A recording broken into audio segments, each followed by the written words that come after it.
बिस्मिल्लाहिर्रहमानिर्रहीम अस्सलामु अलैकुम रहमतुल्लाहि व बरकात। Dear students, welcome to study time for all. I am your tutor Adnan Gani Bhatt. Geography class 7 English medium all Punjab boards के चैप्टर नंबर 4 की तरफ आगे बढ़ते हैं और चैप्टर का नाम है एटमॉस्फेरिक टेम्परेचर, कुरा हवाई का दर्जा हरारत। स्टूडेंट्स लर्निंग, इस चैप्टर को पढ़ने के बाद स्टूडेंट्स क्या लर्न करेंगे, सबसे पहले हम वो देखेंगे।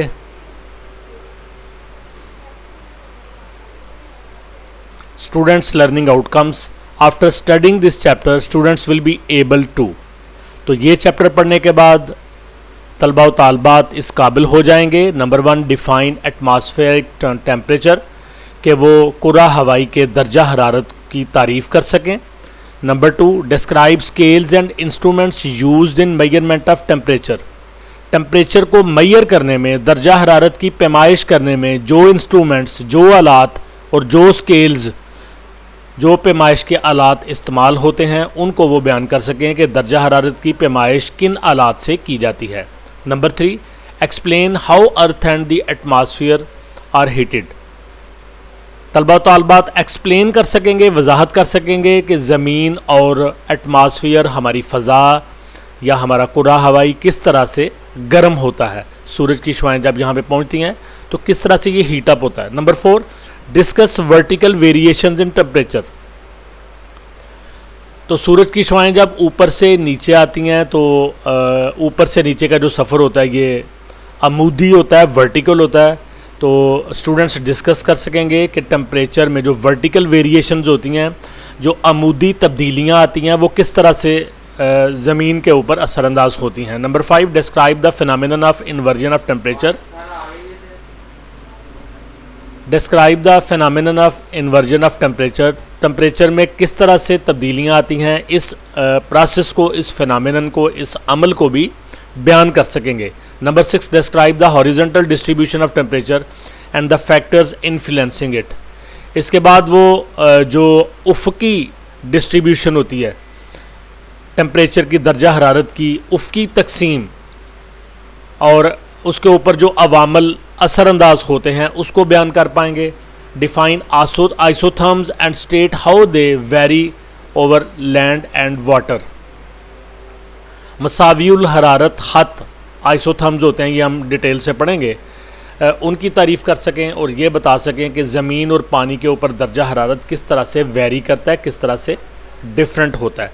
तो ये तो इंट्रोडक्शन है इस चैप्टर का। स्टूडेंट्स जो है ना वो ये चैप्टर पढ़ने के बाद ये मुतलका चीज़ें पढ़ेंगे। तो हम एटमॉस्फेरिक प्रेशर, जो पहला इसका टॉपिक है, उसको स्टडी करते हैं।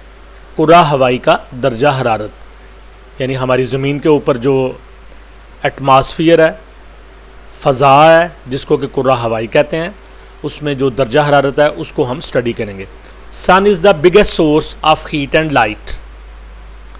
सूरज हरारत और रोशनी का सबसे बड़ा ज़रिया है। Sun rays carry heat along with light to earth. सूरज की जो शमाएं होती हैं ये हरारत और उसके साथ साथ रोशनी को ज़मीन तक लाती हैं। Life on earth needs this heat for survival. अपनी ज़िंदगी के लिए, सर्वाइवल के लिए, ज़मीन के ऊपर जो ज़िंदगी है उसको अपने सर्वाइवल के लिए, अपने ज़िंदा रहने के लिए हरारत की ज़रूरत होती है। When these raise pass through atmosphere, जब ये शुआएँ एटमॉस्फेयर में से, कुरा हवाई में से गुज़रती हैं, about half of them are reflected, और इनमें से आधी ऐसी होती हैं जो कि वापस पलट जाती हैं, मुनक्कस हो जाती हैं। Therefore about half of them reach अर्थ। लिहाजा इनमें से आधी ही ऐसी होती हैं जो ज़मीन तक पहुंच पाती हैं। When these rays strike earth, जब ये सूरज की शुआएँ ज़मीन से टकराती हैं, few of them are reflected back, तो उनमें से भी कुछ वापस मुनक्कस हो जाती हैं। And few are absorb by earth, और कुछ को ज़मीन अपने अंदर जज़ब कर लेती है। तो यहाँ ये बात समझने के लिए की है कि जो सूरज की शुआएँ ज़मीन की तरफ सफ़र करती हैं, उनमें से आधी हमारे एटमॉस्फेयर के अंदर से ही, हमारी फ़िज़ा के अंदर से ही, कुरा हवाई के अंदर से ही वापस पलट जाती हैं। जो बाकी आधी होती हैं वो ज़मीन तक पहुँचती हैं और जो ज़मीन के साथ टकराती हैं उनमें से भी कुछ ऐसी होती हैं जो कि वापस पलट जाती हैं, मुनक्कस हो जाती हैं और बाकी को ज़मीन अपने अंदर जज़ब कर लेती है। So earth becomes hot. इस तरह से हमारी ज़मीन गर्म हो जाती है। Hot earth transfers heat to atmosphere. जब ज़मीन गर्म होती है तो वो दोबारा से हीट को वापस कुर्रा हवाई में, एटमॉस्फेयर में, हमारी फ़ज़ा में मुंतकिल करती है एंड एयर बिकम्स हॉट, और इसके नतीजे में हमारी जो हवा है वो गर्म हो जाती है। Due to the spherical shape of earth, चूँकि ज़मीन की जो शक्ल है वो गोलाई की मानिंद है, गोल है। At some places the sun rays fall vertically. कुछ जगह ऐसी हैं जहाँ पे सूरज की शुआएँ अमूदन पड़ती हैं, यानी ऊपर सूरज है तो यूं शुआएँ पड़ती हैं, यूं बिल्कुल सीधी, ये ऐसे बिल्कुल सीधी शुआएँ इस तरह से पड़ती हैं। And at some places in curved manner, और कुछ पर तिरछी शक्ल में पड़ती हैं, यानी ये जो एरिया ना, ये एरिया है तो यहाँ पे सूरज की शुआ यूं लंबा फासला तय करेगी और तिरछी होकर पड़ेगी, ऐसे बिल्कुल ऐसे ऐसे तिरछी होकर, यानी इधर से भी। और जो बिल्कुल फ्रंट वाला एरिया उसके ऊपर तो वर्टिकली पड़ेगी, अमूदन पड़ेगी। The curved rays have to cover more distance. जो तिरछी शुआएँ होती हैं उनको ज़्यादा फासला तय करना पड़ता है इन एटमॉस्फेयर, फ़ज़ा में, टू रीच अर्थ, ज़मीन तक पहुंचने के लिए। जो कर्व्ड रेज होती हैं, तिरछी शुआएँ होती हैं, उनको ज़मीन तक पहुंचने के लिए ज़्यादा फासला तय करना पड़ता है। Most of the heat is absorbed in air, और ये सफ़र तय करते हुए ज़्यादातर हीट हवा के अंदर जज़ब हो जाती है। एंड लेस हीट रीचेज अर्थ, और कम हरारत ज़मीन तक पहुंचती है। इसका मतलब है कि ऐसे इलाके जहाँ पे तिरछी शुआएँ पहुँचती हैं वो ठंडे इलाके होते हैं, क्योंकि वहाँ हीट को पहुँचने में टाइम लगता है और ज़्यादातर हीट हवा में रह जाती है। ऑन दी अदर हैंड, दूसरी जानब the vertical rays have to cover less distance. जो वर्टिकल रेज होती हैं, अमूदी शुआएँ होती हैं, उनको कम फासला तय करना पड़ता है।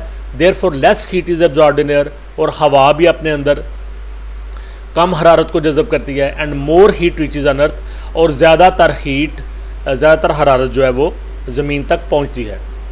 इसका मतलब है कि जहाँ पे वर्टिकल रेज पड़ती हैं, सीधी शुआएँ पड़ती हैं, वहाँ पे जो हॉटनेस का लेवल होता है, गर्मी का लेवल ज़्यादा होता है। Moreover curved rays spread over more space on earth. मज़ीद ये कि जो तिरछी शुआएँ होती हैं ये ज़मीन के ज़्यादा एरिए को कवर करती हैं। So their intensity is decreases, लिहाजा उनकी शिद्दत कम पड़ जाती है। Vertical rays spread on small portion of earth. अमूदी शुआएँ जो होती हैं, जो सीधी ज़मीन के ऊपर आ रही होती हैं, वो ज़मीन के ऊपर कम फासला तय करती हैं। Therefore their intensity is high, और उनकी शिद्दत ज़्यादा होती है। Due to these two reasons, इन दो वजूहात की बिना पर temperature does not increase with curved rays. जहाँ पे कर्व्ड रेज पड़ती हैं, तिरछी शुआएँ पड़ती हैं, वहाँ पे दर्जा हरारत ज़्यादा नहीं बढ़ता, but increases due to vertical rays. और जहाँ पे अमूदी शुआएँ पड़ती हैं वहाँ पे दर्जा हरारत ज़्यादा बढ़ता है। In this way the equatorial regions, तो इस तरह से जो इक्वेटर के ऊपर जो इलाके हैं, ये मैं आपको बताता हूँ कि ये ज़मीन की शेप है, तो ये जो बिल्कुल सेंटर है, ये बिल्कुल सेंटर, ये वाला ये इक्वेटर है, ख़त्ते इस्तवा बिल्कुल सेंटर। तो इसके करीब के ये जो एरियाज़ हैं ये सारे के सारे इक्वेटोरियल रीजन्स हैं, यानी इक्वेटर के ऊपर वाक़ हैं। तो यहाँ पे चूँकि जो शुआएँ होती हैं वो वर्टिकल होती हैं, बिल्कुल सीधी पड़ती हैं, तो यहाँ पे जो हॉटनेस का लेवल है वो ज़्यादा होता है। Due to these two reasons atmosphere does not increase with curved rays. तो इन दो वजूहत की बिना पर दर्जा हरारत कर्व्ड रेज की वजह से, तिरछी शुआओं की वजह से बढ़ता नहीं है,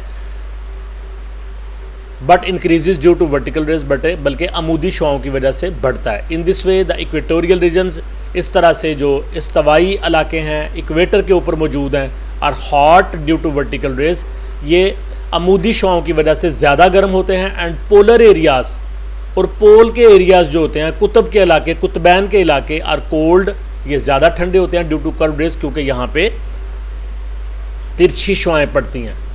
तो कुतुब के इलाके जो है ना, कुतबैन के, वहाँ पे सारा साल बर्फ़ पड़ी रहती है, क्योंकि वहाँ पे जो शुआएँ हैं वो ज़्यादा फासला तय करके आती हैं, तिरछी होती हैं, और उनकी जो हीट है वो पीछे रह जाती है।